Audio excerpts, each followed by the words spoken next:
talk about more of the challenges associated with only running Class 7 or Class 8 battery electric trucks and why PITT Ohio has chosen to have a fleet with different fuel options.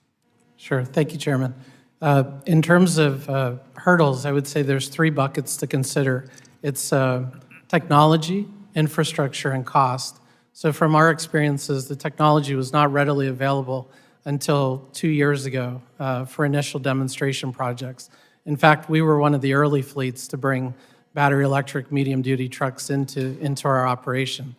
The range, the payloads, significantly less than the current conventional trucks that are on the road today. So when you think about what that does to our operation, it changes the dynamics of what we do and how we do it. Infrastructure, significant hurdles. So we have 25 depots. We've considered electrification in 12 of those depots, 10 different utilities that we have to work with. I can share stories with you that, we did a lot of work on the facility side many years ago, Chairman. We electrified our forklift fleet. Today, we're 42% electrified. The reason we're not 100%, we do not have the power to support electrification in those facilities.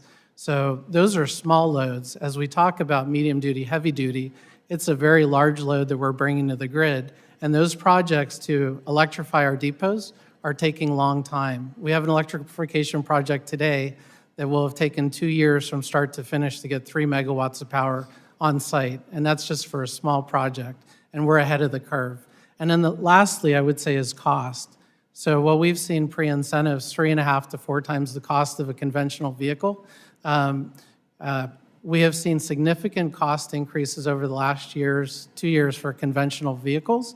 And I just signed an order agreement for 3 trucks, $1.5 million. It's the equivalent of 10.5 vehicles in the internal combustion engine technology. So as I mentioned right now, our hurdles are centered around technology, and the technology is improving. It's the infrastructure, which is a large challenge, and it's the cost of the technology moving forward. Thank you. In your testimony, you highlighted the Roland Berger study that I mentioned in my opening comments.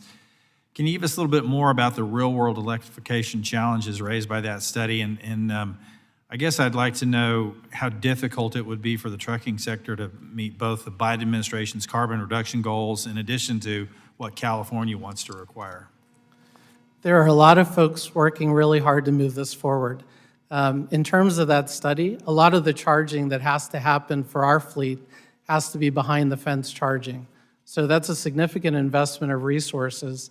And we're a larger organization. We're family owned, but the majority of trucking companies today are small businesses. And the reality is they do not have the infrastructure, the teams to kind of move this forward. In our experiences over the last 3 years, it has taken a team to move these small projects forward. So that's one aspect of it.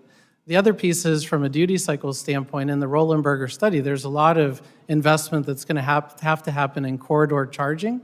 That's fine, but it is going to have a significant impact in terms of how we do business today.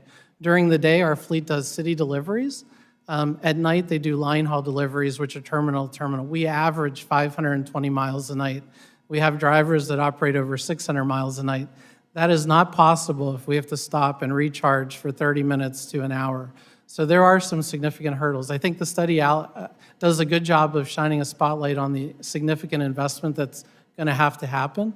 But there are some challenges that I see with that study as how we move forward. Thank you.